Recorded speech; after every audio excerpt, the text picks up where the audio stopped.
মিথিলার টিম রে রাকিবের টিম এমন মাইট দিছে, এখন এই মেয়েটার একটা সিএনজি তে করে হসপিটালে যাওয়া লাগতেছে এবং ওর হাজবেন্ড বলতেছে যে হসপিটালে যাওয়ার আগে মামলা করে যাব। না না, আমি তো মামলা না করে যাব না। এরা হচ্ছে বাংলাদেশের 1 নম্বর ইউটিউবার, নিজেদেরকে দাবি করে বাংলাদেশের 1 নম্বর ইউটিউব টিম। এদের অনেক বাচ্চা বাচ্চা ফ্যান ফলোয়ার আছে। আমার খুব খারাপ লাগে, আমি যখন এই ভিডিওটা দেখলাম আমি কিছু বুঝতে পারলাম না। আমি শুধু ভয়েস শুনে চিনতে পারলাম যে এখানে সম্ভবত মেহেদি মিথিলা এরা ছিল। এর ক্যাপশন আর টাইটেল দেখে যেটা বুঝতে পারলাম যে অন্তরা এবং মিথিলার মারামারি হয়েছে।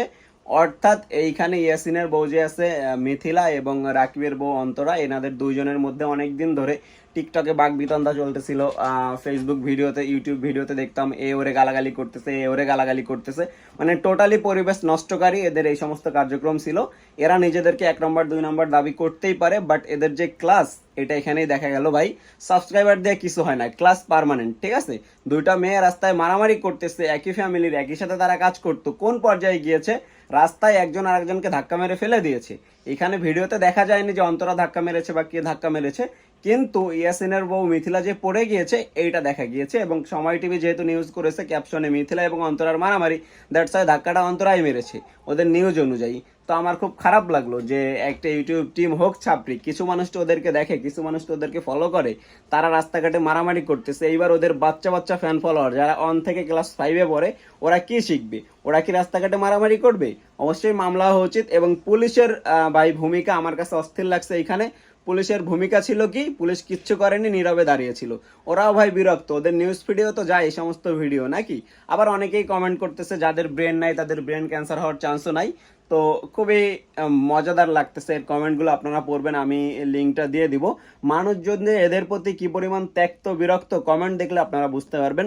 সবাই খুশিতে ঈদ মোবারক জানাইতেছে। ইন্ডিয়া যদি ম্যাচ হারে বাংলাদেশের সাথে, তাও মানুষজন এত খুশি হয় না ভাই, মানুষজন যত খুশি হইতেছে। আমি এখানে বসে বসে ভিডিও স্ক্রল করতেছিলাম, দেখি ও মা চিল্লা পাল্লা। এরপর কি হইলো দেখলাম যে ইয়াসিনের বউকে অন্তরা বা যে কেউ রাকিবের টিমের একজন মারতেছে। মানে রাকিবের টিম এবং ইয়াসিনের টিম যারা একসাথে ছিল এখন আলাদা হয়ে গেছে, এখন এনাদের গ্যাঞ্জাম বাজছে।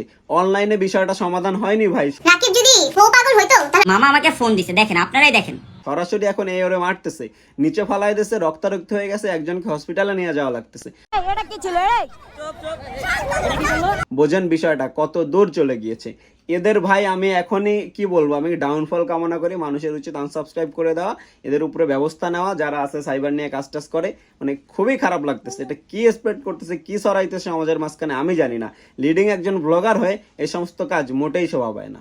ভালো থাকবেন সবাই। চুল রাখতে চান, চুলের যত্ন নিতে চান, চুল যদি পরে যেয়ে থাকে চুল আবার গজাইতে চান, এবং মাথায় কম চুল থাকলে চুল ঘন করতে চান, চুলের যে কোনো যত্নে খুশকি দূর করতে চান, ব্যবহার করতে পারেন জেন্টে কাস্টার্ডের রেগুলার হেয়ার অয়েল। কেনার জন্য এই যে স্ক্রিনে দেওয়া হোয়াটসঅ্যাপ নাম্বারে যোগাযোগ করতে পারেন, ওদের পেজ লিংক দিয়ে দেবো, ওখানেও যোগাযোগ করতে পারেন। খুবই সুন্দর অয়েল, ব্যবহার করতে পারেন, এরপরে আমাকে ধন্যবাদ দিবেন। আর হ্যাঁ, কেউ যদি অনলাইনে খুব কম টাকা পয়সায় কেনাকাটা করতে চান, ডিসকাউন্ট কোড চান, ভাউচার কোড চান, কুপন কোড চান, আমি একটা টেলিগ্রাম চ্যানেলের লিংক ফার্স্ট কমেন্টে দিয়ে দিচ্ছি, ওখানে জয়েন হয়ে যান। সিকিউরিটি আমি দিচ্ছি ভাই, ভালো থাকবেন।